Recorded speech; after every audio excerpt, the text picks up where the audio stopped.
pour nous accompagner tout au long de ce magazine, il est venu donc nous rencontrer. Il s'agit du professeur Roger Coudé. Bonjour, professeur Coudé. Bonjour. Comment allez-vous? Très bien, merci. Et vous-même? Très bien, merci. Meilleurs vœux déjà. Meilleurs vœux à vous et à content... tous les auditeurs de Radio Pluriel. Qui sont heureux de vous avoir ce matin en studio avec nous. Malgré le froid, malgré la neige, vous avez bravé les intempéries pour venir nous retrouver. Merci. Alors, on vous reçoit ce matin pour parler de cet opus, ce dernier ouvrage qui est apparu donc là matin.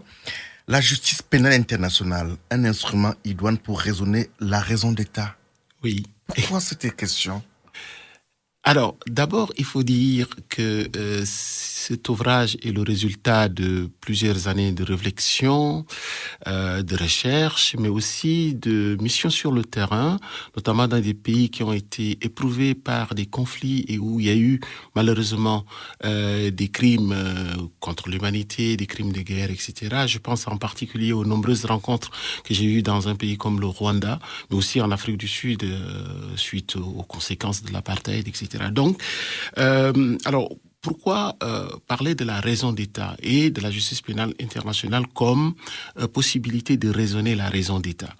Alors, en général, quand on parle des crimes internationaux qui relèvent de la compétence de la justice pénale internationale, notamment aujourd'hui de la CPI qui est la première et l'unique juridiction pénale internationale permanente, il s'agit en général de crimes qui ont une certaine particularité, une certaine gravité et une dimension internationale.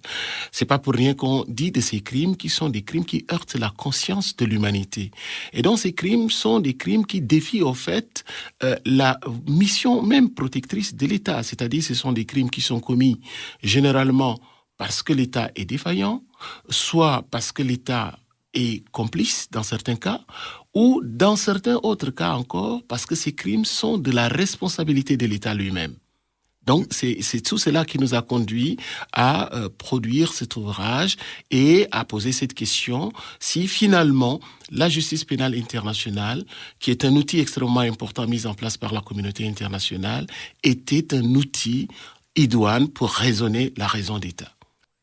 Pourquoi à ce moment? Pourquoi produire cette œuvre à cette période-ci? Alors, l'ouvrage aurait pu paraître il y a 1 an, mais pour des raisons diverses, ça a mis du temps.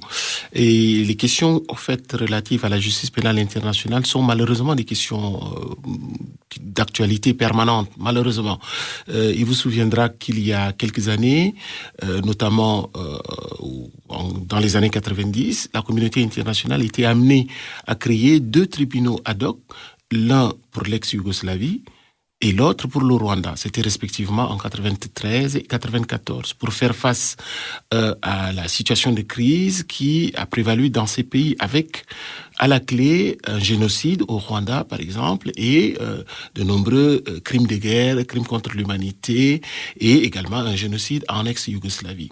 Donc, la question de la sanction des crimes internationaux est l'une des préoccupations de la communauté internationale, et cela va justement se poursuivre avec les négociations qui ont abouti à l'adoption du statut de Rome de 1998, lequel crée la Cour pénale internationale qui, disais-je tout à l'heure, va être une réponse appropriée à cette question qui s'est posée depuis toujours. Parce que la Cour pénale internationale est la première juridiction pénale internationale permanente de l'histoire du droit international, mais aussi de l'histoire de l'humanité, parce que par le passé, on a dû adopter des mécanismes ad hoc, comme les 2 tribunaux, l'un pour l'ex-Yougoslavie et l'autre pour le Rwanda que j'ai cité tout à l'heure, mais un peu plus loin, le tribunal militaire international ad hoc de Nuremberg, par exemple, à la fin de la Deuxième Guerre mondiale. Et donc, cet ouvrage intervient aussi, malheureusement, dans un contexte de crise internationale encore, au moment où on parle, il y a des allégations de crimes de guerre et des crimes contre l'humanité dans le conflit qui oppose actuellement la Russie à l'Ukraine. Et donc, il n'est pas impossible, d'ailleurs les allégations sont concordantes, et la Cour pénale internationale a été saisie de cette affaire suite à un renvoi fait par 41 États pour lui demander justement d'ouvrir une enquête par rapport à la situation actuelle de guerre, donc de conflit armé international entre l'Ukraine et la Russie. Donc vous voyez que c'est pas une question, malheureusement une fois encore, c'est pas une question nouvelle. Et là, j'ai cité l'exemple de l'Ukraine et de la Russie qui sont en conflit actuellement. Mais vous savez qu'il y a de nombreux autres foyers de tension à travers le monde, sur le continent africain, au Proche et au Moyen-Orient. Et ces situations-là sont des situations qui génèrent des violations graves, massive, systématique des droits de l'homme, mais ce sont aussi des situations qui génèrent, surtout quand il s'agit de conflits armés, que ce soit des conflits armés internationaux, comme le cas entre l'Ukraine et la Russie actuellement, ou des conflits armés internes, comme c'est le cas en République démocratique du Congo, Yémen, etc., en Libye. Mais ce sont des situations qui, malheureusement, génèrent des violations des lois et coutumes de guerre et donc des crimes de guerre, et génèrent aussi des crimes contre l'humanité, etc. La justice pénale internationale, un instrument idoine pour raisonner la raison d'État. C'est une question qui est posée. Pourquoi se forment des questions? Alors, parce que il est vrai que la communauté internationale a toujours pensé qu'il était important de trouver des moyens de combattre l'impunité pour des faits, des crimes internationaux. Elle a toujours pensé qu'il était important que ces crimes ne restent plus jamais impunis, etc. Et alors maintenant, je disais tout à l'heure qu'il y a d'autres mécanismes de sanction de ces crimes. D'abord, la sanction des crimes même internationaux, relèvent d'abord de la responsabilité des États. Mais je disais aussi qu'il y a eu d'autres mécanismes qui ont été créés, notamment les tribunaux pénaux internationaux ad hoc. Mais il existe un autre mécanisme qui est la compétence universelle de juridiction, qui confère aux États le pouvoir, la possibilité de juger des crimes, même commis à l'étranger, par des étrangers et contre des étrangers, pourvu que les auteurs présumés de ces crimes se trouvent sur le territoire national. C'est un peu ce qui s'est passé avec l'affaire Pinochet, par exemple, à la fin des années 90. Et donc, la justice pénale, en fait, la Cour pénale internationale, par exemple, intervient comme l'un des mécanismes les plus aboutis dans cette stratégie de la communauté internationale. Mais maintenant, la question est de savoir, étant donné que ces crimes ne sont pas des crimes ordinaires, mais ce sont des crimes qui engagent la responsabilité de l'État, je disais tout à l'heure que lorsqu'il y a des crimes contre l'humanité, lorsqu'il y a des crimes de guerre, lorsqu'il y a des crimes de génocide, c'est que la responsabilité de l'État est engagée, soit en raison de sa défaillance, c'est-à-dire lorsque l'État n'est pas en capacité d'assumer pleinement et efficacement ses missions de protection, c'est là où il peut y avoir, par exemple, un risque de génocide. Et c'est ce qui s'est passé dans certains pays. Mais il est arrivé également que l'État lui-même se rende, c'est-à-dire à un moment donné que l'État soit, les autorités en charge emploient les moyens de l'État, emploient l'autorité de l'État, les moyens de l'État pour commettre certains crimes. On a vu l'exemple le plus connu dans l'histoire au cours du XXe siècle, c'est par exemple le cas de l'Allemagne hitlérienne qui va justement employer tous les moyens de l'État pour détruire une partie de la communauté. Le génocide des Tutsis au Rwanda en 1994 relève de la même démarche, c'est-à-dire un État qui s'emploie à détruire une partie de sa population. Et donc, face à ces situations-là, la justice pénale internationale, étant donné qu'elle est habilitée à juger de tous les crimes internationaux, quel que soit le statut et la qualité des auteurs, c'est-à-dire le fameux principe du défaut de pertinence de la qualité officielle, fait qu'une personne, même investie de l'autorité de l'État, qui se serait rendue coupable de tel crime, serait poursuivie indépendamment de l'immunité dont elle peut se prévaloir, etc., etc. Donc, la question est, en fait, le titre de l'ouvrage est interrogatif, en ce sens que il y a quand même quelques difficultés d'ordre technique, mais aussi quelques difficultés dans la mise en œuvre de cette justice pénale internationale, parce qu'il ne faut pas oublier que la justice pénale internationale est bâtie sur le paradigme de l'État, c'est-à-dire sur le principe de la souveraineté de l'État, et à ce niveau-là, les choses ne se passent pas de façon aussi simple que ça. Il y a de nombreuses difficultés d'ordre technique, disais-je tout à l'heure, mais aussi il y a des interférences politiques, diplomatiques, géopolitiques, etc., dans la mise en œuvre de la justice pénale internationale. Et c'est pourquoi, dans cet ouvrage, nous nous employons à mettre en exergue ces difficultés, mais aussi les possibilités de les surmonter, d'où l'interrogation. 7 jours à Lyon. L'info, c'est sur Radio Pluriel.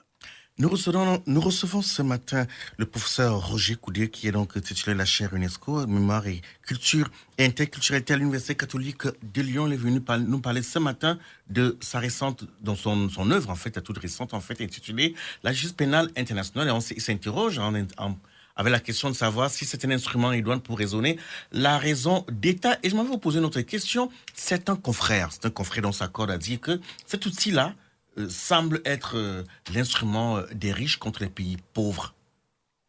Alors, c'est l'argument qui est souvent employé, peut-être pas seulement des riches contre les pauvres, mais des puissants contre les faibles, des États les plus puissants. Vous le dites avec les mots qui conviennent vraiment.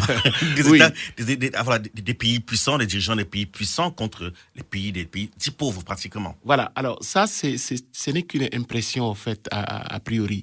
Je voudrais d'abord préciser qu'il n'est pas impossible, nous sommes dans le domaine de l'international, hein, il n'est pas impossible que certains États usent de leur position, de leur influence au travers de telle ou telle institution pour faire entendre leur voix, etc. Cela n'est pas impossible. Il n'est pas impossible non plus que certains États, même, disons, en fait, réussissent à se soustraire à certaines sanctions internationales qui auraient pu les concerner. Vous voyez, par exemple, là, concrètement, face à la situation actuelle entre l'Ukraine et la Russie, vous avez suivi au niveau des Nations Unies, par exemple, la Russie a usé de son droit de veto pour empêcher toute mesure de sanction contre elle. C'est-à-dire, ce droit de veto dont la Russie dispose lui permet d'empêcher toute possibilité de sanction contre elle, comme d'autres États membres permanents du Conseil de sécurité le font également. Donc, vous avez ces genres de situations qui parfois laissent penser que le droit international et ici la justice pénale internationale serait par exemple un instrument entre les mains des puissants contre les faibles. Mais la réalité, c'est que si vous prenez concrètement la Cour pénale internationale aujourd'hui, la plupart des affaires qui sont traitées devant la Cour pénale internationale sont des affaires africaines. Et l'impression que l'on peut avoir immédiatement, c'est de dire que cette justice, elle est destinée aux États africains.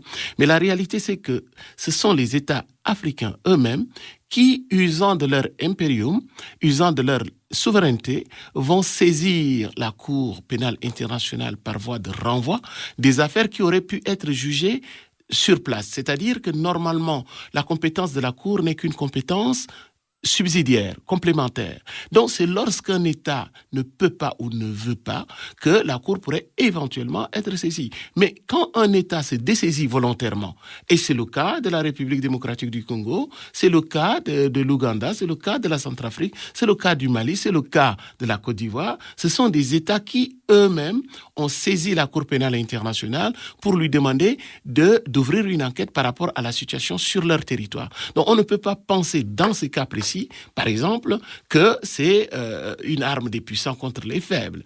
Maintenant, là où on peut entendre clairement les choses, c'est effectivement le fait que certains États, en raison de leur position à l'international, comme je l'ai évoqué tout à l'heure, seraient difficilement sanctionnables. Et c'est le cas concret aujourd'hui par rapport au veto de la Russie qu'elle a utilisé pour se défendre. Mais je voudrais quand même préciser, si vous me permettez, que si nous prenons le cas concret de la Cour pénale internationale, vous voyez, dans mon ouvrage, je consacre un chapitre à cette question pour montrer que finalement, la justice pénale internationale n'est pas l'arme des puissants, mais qu'elle les insécurise. Parce que sur les 5 membres permanents du Conseil de sécurité, 3 n'ont pas ratifié le statut de Rome. Et non seulement qu'ils n'ont pas ratifié le statut de Rome, mais ils sont activement opposés à la Cour pénale internationale. L'une des dernières démonstrations en date, c'est que sous l'administration Trump, le président américain, l'ancien président américain, un décret présidentiel a été adopté, un executive order, pour sanctionner les membres de la Cour pénale internationale et toute personne qui collaborerait avec cette institution pour les affaires concernant les Américains ou leurs alliés. Donc vous voyez clairement que les États-Unis, qui sont l'un des États les plus puissants au monde, sont particulièrement inquiets du développement de cette juridiction. C'est aussi le cas d'autres États qui refuse justement de ratifier le statut de Rome. Parce qu'une fois en ratifiant le statut de Rome, l'autorité de cette juridiction leur serait opposée.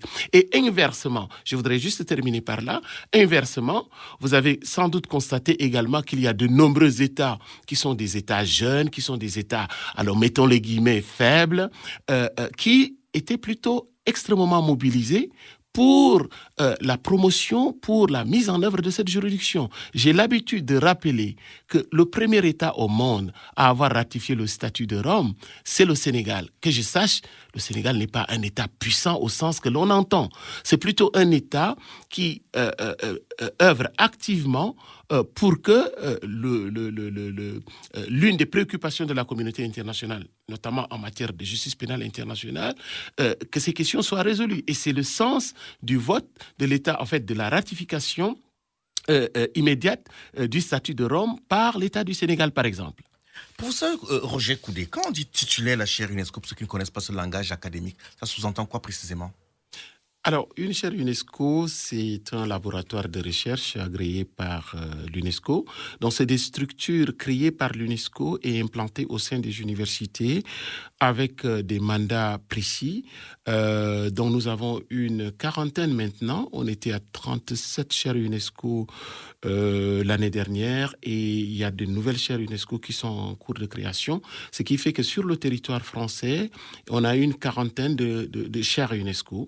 Donc, des pôles d'excellence, c'est comme ça qu'on les qualifie, parce que la vocation de ces chaires, c'est de pouvoir développer de l'expertise, de créer des pôles d'excellence et de développer de l'expertise dans des domaines particuliers, dans des domaines spécifiques, au travers de leur mandat. Alors, nous, notre identité, c'est mémoire, culture, interculturalité, c'est un peu, on va dire, vaste, mais concrètement, nous sommes une structure qui travaille, notre outil de base, c'est le droit.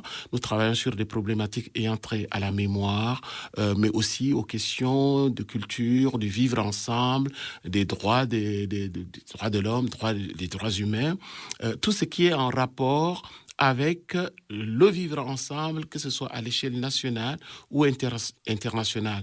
Et c'est pour cette raison que notre chaire en fait, s'identifie particulièrement aux fameux ODD, notamment le secteur 16, intitulé Paix, Justice et Institutions efficaces. C'est la raison pour laquelle, il y a une année, nous avons publié un ouvrage justement intitulé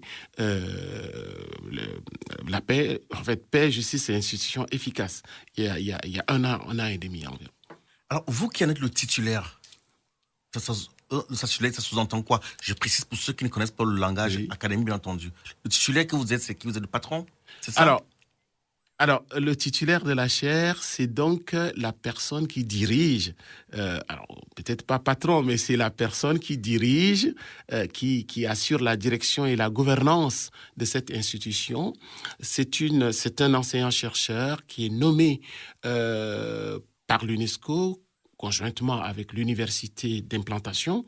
Donc, c'est donc un professeur qui assure la direction de ce laboratoire, qui doit aussi fédérer des chercheurs, non seulement au sein de l'université d'implantation, mais aussi des chercheurs d'autres universités.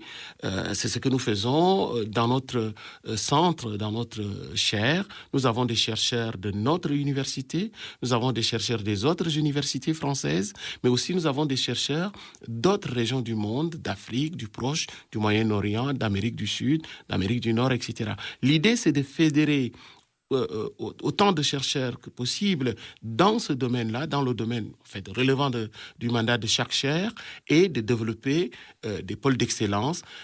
Parce que finalement, en fait, la finalité des chaires UNESCO, c'est d'être aussi des forces de proposition pour les décideurs politiques, que ce soit au niveau national ou au niveau international. Donc, c'est de produire de la recherche qui puisse inspirer les décideurs, les acteurs nationaux et internationaux dans leur prise de décision, dans la gestion des affaires qui relèvent de leurs responsabilités. La CPI est un instrument idéal pour raisonner la raison d'État. On sait, vous l'avez dit, que c'est un outil de dissuasion. Mais aujourd'hui, votre œuvre, concrètement, qu'est-ce qu'elle apporte? Alors, d'abord, elle Elle répond à un certain nombre de préoccupations parce que cette juridiction interroge d'abord par sa création même, parce que je disais tout à l'heure que c'est pour la première fois dans l'histoire de l'humanité que l'on dispose d'une juridiction pénale internationale permanente. Donc c'est une juridiction qui interroge de par son existence simplement, parce qu'elle insécurise. Elle insécurise tous ceux qui, à travers le monde, sont tentés de commettre des crimes que l'on qualifie de crimes internationaux, c'est-à-dire des crimes d'une certaine gravité que nous avons évoqués tout à l'heure. Mais cette juridiction interroge également par ses activités. Et je disais tout à l'heure que c'est une juridiction qui est bâtie sur le paradigme de l'État. Elle est née de la volonté des États de créer une institution qui puisse combattre, sanctionner les crimes internationaux, mais en même temps, c'est une institution qui insécurise. Et donc, ça suscite un certain nombre d'interrogations. Vous avez, par exemple, fait allusion au fait qu'on croit que c'est l'arme des puissants contre les faibles, au fait qu'on pense que c'est une institution dirigée contre l'Afrique ou d'autres régions du monde, etc., etc.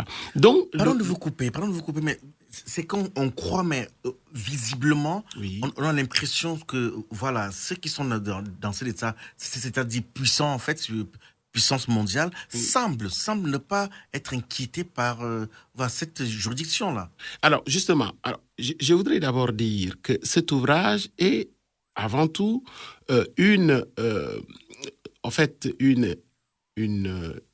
thèse, développement d'une thèse selon laquelle la justice pénale internationale globalement et la Cour pénale internationale en fait partie, que la justice pénale internationale est un élément de la stratégie globale des Nations Unies, de la communauté internationale, dans la recherche de la paix et de la sécurité internationale, parce que, comme nous l'avons dit, ces crimes, les crimes qui relèvent de la compétence matérielle de la Cour pénale, en fait, de la justice pénale internationale, sont des crimes qui sont susceptibles de constituer une atteinte à la paix et à la sécurité internationale.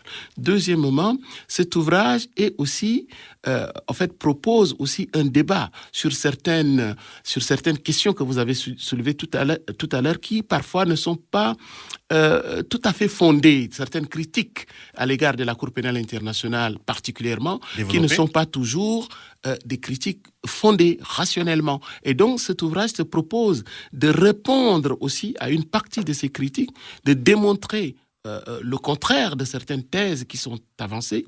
Mais cet ouvrage se veut aussi, in fine, une proposition d'idées en vue d'améliorer les choses au niveau de la pratique juridictionnelle internationale pénale, parce que nous ne sommes pas en train de dire que cette institution est irréprochable.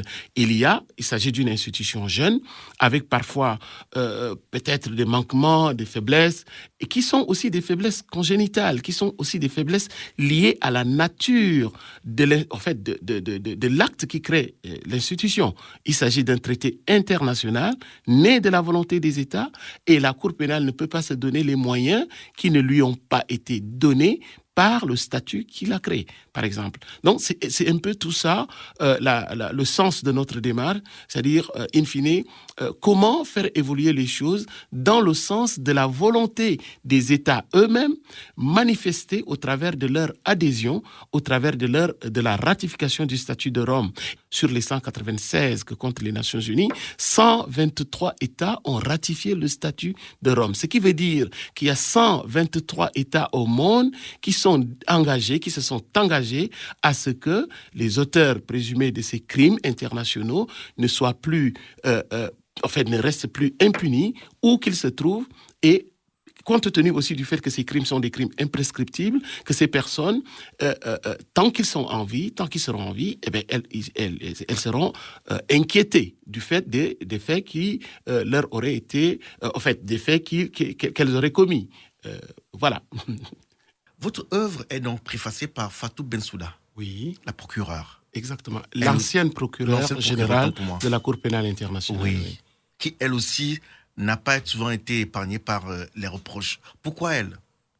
Alors, pourquoi elle? Parce qu'elle est, on va dire, la pièce maîtresse, elle était la pièce maîtresse de cette institution. La Cour pénale internationale est principalement animée par le bureau du procureur, et le procureur général est à la tête de ce bureau, parce que c'est eux qui mènent la danse, on va dire ainsi.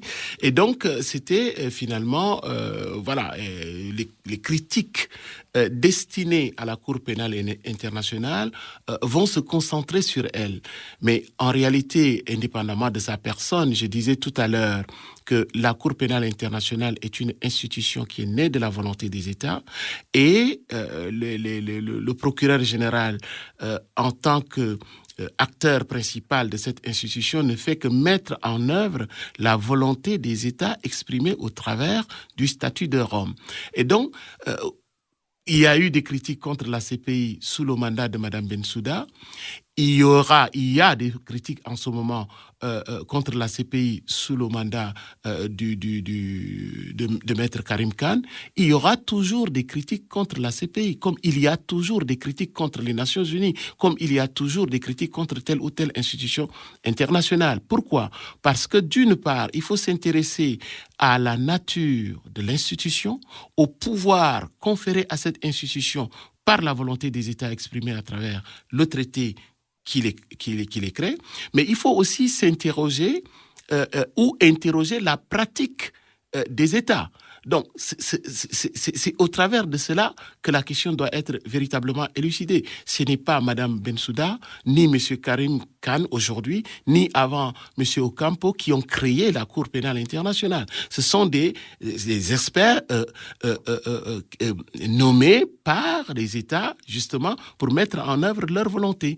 Donc, vous voyez, je disais tout à l'heure qu'il y a un chapitre qui est consacré à la question, par exemple, du débat autour de l'idée que la Cour pénale internationale serait l'arme des puissants.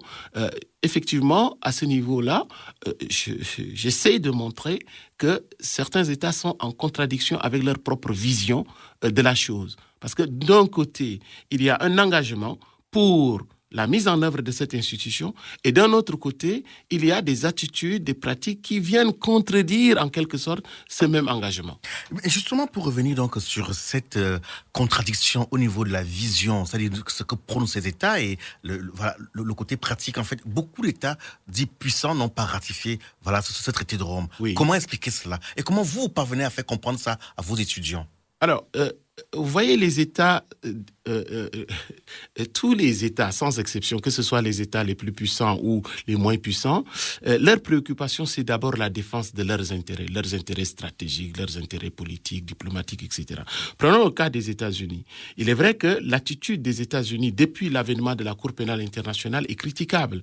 Toute administration confondue, que ce soit les démocrates ou les républicains, il n'y a pas une avancée réelle dans la volonté des États-Unis à participer à l'émergence et au développement de cette institution.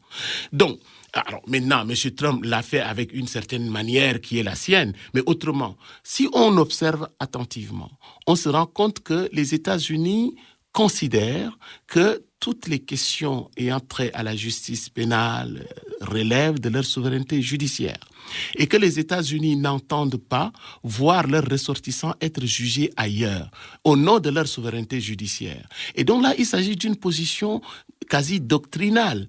Tout en critiquant la position des États-Unis, je voudrais quand même préciser que les États-Unis sont l'un des États ayant été décisifs dans le processus d'émergence de la justice pénale internationale, avec notamment, je l'ai dit tout à l'heure, le tribunal militaire international de Nuremberg en 1945. Bien, Roger Coudé, j'entends ce que vous dites. Nous n'allons pas faire une fixation sur les États-Unis. Oui. Bon, on va jeter un coup d'œil du côté de l'Ukraine et puis sans commentaire. Oui. Ce que vous avez dit, je fais allusion à vos étudiants. Oui. Ceux qui viennent étudier, recevoir ces enseignements. Il nous reste à peine 1 minute. Oui. Est-ce qu'il n'y a pas ce sentiment de contradiction justement au niveau de la vision et des enseignements reçus? par rapport à vos étudiants? Non, mais la contradiction, je disais tout à l'heure, que le système international lui-même n'est pas irréprochable. Nous sommes dans un système bâti sur le paradigme de l'État, c'est-à-dire c'est la volonté des États qui permet de faire avancer ou non les choses. Et je suis en train de dire depuis tout à l'heure que les États ont une attitude qui est parfois elle-même contradictoire. Par exemple, concrètement, lorsqu'un État saisit la Cour, alors que la responsabilité première lui incombe, puisque la Cour a une compétence qui est complémentaire. Mais lorsqu'un État se dessaisit volontairement au profit de la Cour et que la Cour ouvre une enquête et que le même État revient pour demander à la Cour d'arrêter d'enquêter, comment pouvez-vous expliquer objectivement cela? Et c'est là où j'essaie de montrer qu'il y a parfois des interférences politiques, diplomatiques, des intérêts contradictoires qui font que l'attitude de certains États n'est pas compatible avec leur engagement initial. Et c'est ce qui fait que la Cour ne peut donner ou atteindre les objectifs, réaliser le mandat qui lui est conféré qu'avec le concours et la collaboration des États. Sans la coopération des États, la justice pénale internationale ne peut rien faire. Elle ne peut rien faire et restera donc à ce moment-là un outil de dissuasion. Merci beaucoup Roger Coudet pour votre disponibilité à répondre à nos questions ce matin. Je rappelle donc que vous êtes titulaire de la chaire UNESCO à l'Université catholique de Lyon. Cette chaire, c'est mémoire, culture et interculturalité. Et on espère vous retrouver prochainement pour nous apporter vos lumières sur ces questions-là. Merci infiniment. Amis, notre magazine arrive à son terme. Bon week-end. C'était 7 jours à Lyon.